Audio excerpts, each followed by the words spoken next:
trying to log in to your router to change a setting, but 192.168.10.1, but all you get is an error message?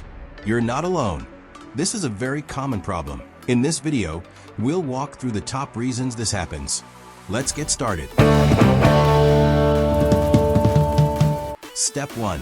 Are you on the right network? Let's check it. This is the most common mistake. To access your router's settings, your computer or phone must be connected to that router's network. You cannot do this from a different internet connection. Quickly check your Wi-Fi icon. Are you connected to your home Wi-Fi?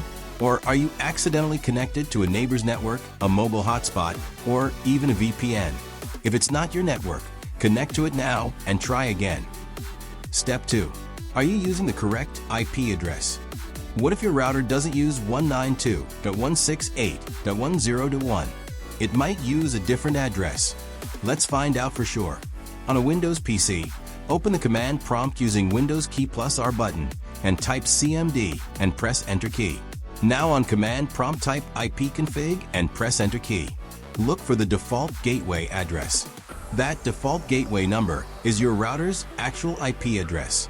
It might be 192.168.0.1, 192.168.1.1, or something similar. Type that address into your browser to access router settings. Step 3. Check the cable and physical connection. If you're using a wired connection, make sure the Ethernet cable is securely plugged into one of the LAN ports on the router, usually yellow, not the WN internet port, usually blue or gray. Step 4. Try a different device or browser. If you're still stuck, let's rule out a problem with your device. Try accessing the router's IP address from a different device, like your phone or another laptop. Also, try using a different web browser, Chrome, Firefox, Edge. Sometimes a browser extension or cache can cause issues. Try using HTTP without HTTPS. Step 5. Check PC or laptop IP manual configurations.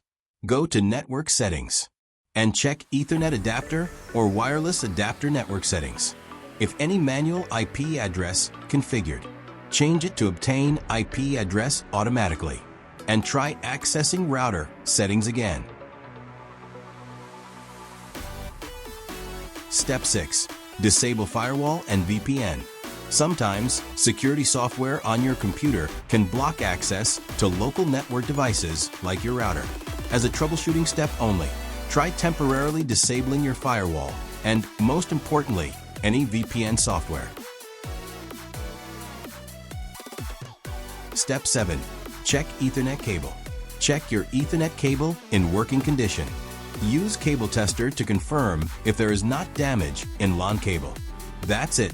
If this video helped you finally get access your router settings, do not forget to like, share, and subscribe channel to get more troubleshooting guide. Thanks for watching.